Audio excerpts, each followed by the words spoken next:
Good morning, everybody, and welcome to our webinar on IPM Performance for the month of September. Thank you so much for joining us today in a weekend and taking out time on a Saturday and being present for this webinar. Today, we will be covering some of the very interesting aspects that have happened in the market. Linagliptin went off patent in the month of August. So we did not do a presentation last month because we waited for a month's time to see how the market dynamics have changed. And we plan to present linagliptin impact in the month of October. So we will be looking at the impact of linagliptin going off patent.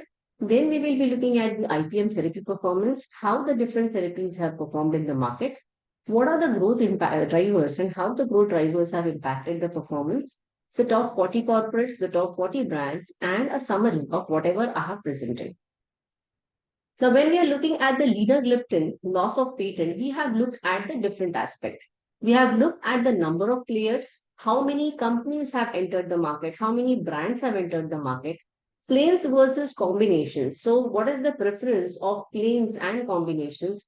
Have all the companies come out with all the various options available, or they have restricted to one or two options? We also looked at the pricing dynamics, the extent of change in price for the innovators and the branded generics. We also did a benchmarking of linagliptin against Vilda and Sita to see a comparative pricing for the branded generic segment as well as innovators after the loss of patent. We looked at the impact on market and the other OADs, whether the market share has changed and to what extent. We have looked at this impact at the gliptins level, DPP4 inhibitor level, as well as the overall OAD market, where glimepiride plus metformin impact can also be seen. Now, coming to the number of players, where we talk about the number of brands as well as the number of companies that are operating in the market, we see that today there are close to 24 companies and 63 brands which are available in the linagliptin plain as well as combinations market to tap this market opportunity. Though the linagliptin has gone off patent in the month of August, there were certain players or certain brands which existed in the market before that time as well. That's the reason why we see a capture of those segments over here. Net, if I were to talk about the market value has actually, it had increased over here, but somewhere we see a market dip in the market value as well. The subgroups which have considered for considering this market value, we have taken plain linagliptin and combination with metformin, with dapagliflozin and with empagliflozin. We thought about taking empagliflozin as well because it actually gives you the complete size of the Lina market, though empagliflozin is still under patent protection till November 2025. What is interesting to see is the number of entrants post the patent loss is relatively lesser for linagliptin as compared to what was seen post DAPA and CETA patent loss. This number over here was almost 50 and this number over here was almost 100 in the first or second month of the patent loss. We will wait for 2-3 months and see how the market evolves. But traditionally, what we have seen is this number may not go more than 30 or 35 in terms of the number of players in the market, and this may not go over 80-85. So the opportunity seizing that has happened from the competitors playing in the market, not many have jumped in this market to that extent. This is again a relative comparison as compared to the DAPA and CETA events. We also look at how many brands are now existing in each of the segments where there is an opportunity. So we see almost, so EMPA plus Lina, it's patent protected. So I will not go over there. But linagliptin plus metformin, and linagliptin plus dapagliflozin. Almost approximately 20 brands are now operating in each of these segments which have gone off patent. We also look at those 24 companies. How are these 24 companies operating across the different segments that are available? A good number of companies are available in all the three segments, whereas a few companies have restricted their presence to one or two segments. If you see companies like Sun Pharma, DRL, Zydus, they are present only in the combination with dapagliflozin. Whereas if you see certain companies like Abbott, or there's a company called as Mitoc Pharma, which is available in the linagliptin segment. Again, when I make this statement, this is what my data says or what my data has captured.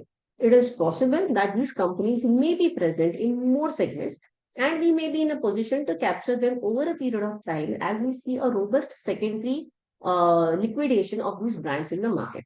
Interesting part is when the linagliptin has gone off patent and the branded generics have come in the market, we are yet to see linagliptin plus dapagliflozin plus metformin combination entering in the market. That is one combination which we have not detected yet, but it is already present in the Vilda and Sita markets. We also did a pricing dynamics comparison where because many a times when the products go off patent, it is the innovator brand which has to slash the price slightly, but it does not go to the level of branded generics. So we try to see to what extent Lina was impacted in planes as well as combinations while slashing the prices and what is the branded generics market look like. So EMPA plus Lina, since there is a patent protection, the price per tablet, we have looked at the MRP per tablet. The MRP per tablet remains on a higher side. If you see the price slashing, in case in terms of plain linagliptin, they have still managed to maintain that premium. Whereas in terms of combinations, which is a much bigger market, the price had to come down significantly closer to the branded generics. This is not a linagliptin phenomena, but we had seen a similar phenomena when Sita and Vilda and DAPA had also gone off patent. DAPA plus Lina always comes in the branded generic section, so there is already a benchmark available for the market. Then when we try to look at the Sita, we did a similar comparison for the Sita and Vilda market. Now, as I said, DAPA plus Sita plus metformin and combination with DAPA and metformin is not available in the Lina market. It means the triple combination is not available. Double combination is available. But if I go to benchmark, I will take the first benchmark of the planes. Here it is at 31 rupees. Here it is between 18 to 40 rupees. And here also it is between 20 to 40 rupees. So for the planes, the pricing is slightly on the lower side for the innovators. But if you look at the branded generics, the pricing is comparative. Now for the Sita and Vilda, we are actually seeing the price as low as rupees 3. So when I'm talking about the lowest and the highest price, I have taken all the SKUs that are operating in the market, are showing unit and value sales, and what is the price of the lowest SKU and what is the price of the highest SKU. So this range is already there. Then when I'm looking at the Sita plus metformin market, this price range is again comparative. If I look at the Lina plus metformin and also for the DAPA plus Lina market, we have a comparative pricing. So a good benchmark has been taken by linagliptin branded generics while entering the market. Then we look at the impact of the market on the other oral antidiabetics. When I talk about, first I have done comparison of the DPP4 inhibitor market, and then I have done comparison with the general SU plus MET market as well. So if I look at the combination segment, vildagliptin plus metformin, which had a 25% market share, has moved from 25% to 43%. Whereas if I were to look at the sitagliptin, the market share has stayed somewhere around 29%. I try to look at the linagliptin market as well. Right now, the segment itself is a relatively smaller segment, and it's too early to make a comment or see a significant difference in the market share because it's just last 1 month that the product has gone off patent. However, there is an improvement of 1% market share over August 23, we see in September 23 over August 23. Now, if I were to look at the plain segment, the scenario is slightly different. Vildagliptin, the market share has moved from 14% to 36%, whereas if I were to look at linagliptin, the market share has moved from the last MAT, it was 6%, now it is 10%. So there is a significant improvement in the in the quantity market share seen for linagliptin. Now, this market share changes. This number should not be seen as isolation because it gives us an impression that the market has become very big.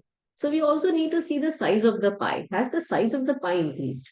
So what I have done is in this table, let us focus on the combinations table first. I have looked at the 5 MAT trends and this is the quantity in thousands. So this is absolute consumption of tablets happened in the market. And this is growth over same period last year. So if you see in MAT September 23, against last year, the market has somewhat stagnated. Same scenario, it may have stagnated or has degrown slightly. I see the same scenario in planes. So it is not that with so many players entering in the market has exploded or expanded. However, what is important to also understand, the way I had discussed in my webinar last month, that for chronic conditions, the point of purchase changes, especially in places like in conditions like hypertension, diabetes, where the tablet has to be taken every single day. And every month, a limited or a restricted quota needs to be replenished. The point of purchase may move to brick and mortar stores to online pharmacies. That may have happened. I really don't have strong data to support that. But then, looking at the incidence, prevalence of the disease condition, the amount of awareness that is happening in the market, probably this may be happening in the market. We have also done a comparison of the similar thing with the sulfonylurea plus metformin combinations. Glimepiride plus metformin, which is the biggest chunk, the market share has moved from 43% to 40% in the last 5 months. What has improved significantly is the Vilda plus metformin, where the market share has moved from 4% to 9%. Also, if I were to see the Sita plus Met combinations, the market share has moved from 4% to 6%. Now, again, I do a comparison of the size of the pie. In the last 2 years, the market has not grown significantly. It has almost stagnated.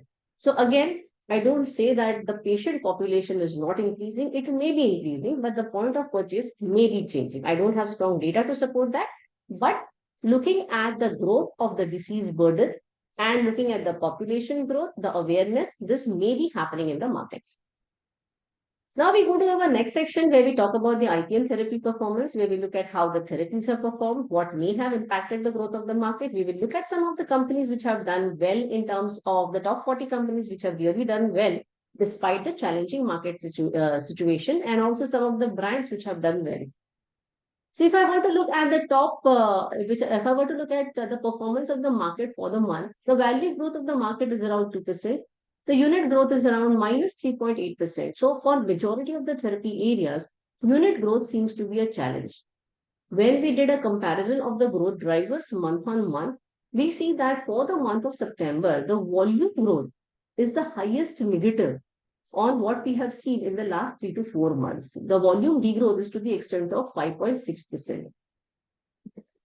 Then we try to shortlist which are the therapies which are bringing us down. So it is the nutritionist, the anti-diabetes therapy, the derma, the neuro, the gynec. These are the therapies which are bringing the market down significantly. It's not that the other therapies are, not bringing, they are also negative. But then top 10 therapies, they contribute to around 90% of the IPM. These therapies and some strong therapies within this degrowing in volume growth definitely brings the market down. At a MAT level, if I were to see price increase is a strong parameter which actually talks about the which is leading to the growth of the market. Coming to the top 40 corporates, despite the challenging situations, we see companies like Cipla, Alchem, and USV. These are the companies which have managed to have a good positive unit growth. In the next companies, that is next 20 to 40 rank companies, we have FDC, Cadila, Bharat Serums, and Force, which have managed to show a positive unit growth. Coming to the top 40 brands, Augmentin and Glycomed GP continue to stay at the top two slots within the market. The interesting part is Rhizodec, which was launched somewhere early last year. Within less than 2 years of launch, the brand is already almost 400 crore brand and showing a double-digit growth in terms of value as well as units. It not only talks about the efficacy and acceptability of the product, it also talks about the chronic condition disease burden within the country, the awareness that is generated, and the willingness to spend for treating this condition. Coming to the next 20 brands, EcoSprin, AV, T-Bag, Asilog, Telma, Mikasin, Electral. These are the brands which have shown a good positive unit growth in the market. Commendable is Asilog as well as Electral, where the unit growth is almost double digit. So this was all about the IPA performance for the month of September. If I were to talk about a few key takeaways, linagliptin going off patent has created a new opportunity for the branded generic segment. However, the number of new entrants in terms for corporates and brands seems to be lesser than what was observed in DAPA and CETA off patent market event. When glimepiride was, while glimepiride and metformin, it's the most popular medication to type 2 diabetes, we are seeing a significant shift happening to the Sita plus vildagliptin combinations with metformin. It's not that the entire market will shift, but then the eligible patients who could earlier not afford these drugs can be put. So the market share for Vilda, it has for glimepiride plus metformin may not go down significantly, but we do see a shift happening over a period of time.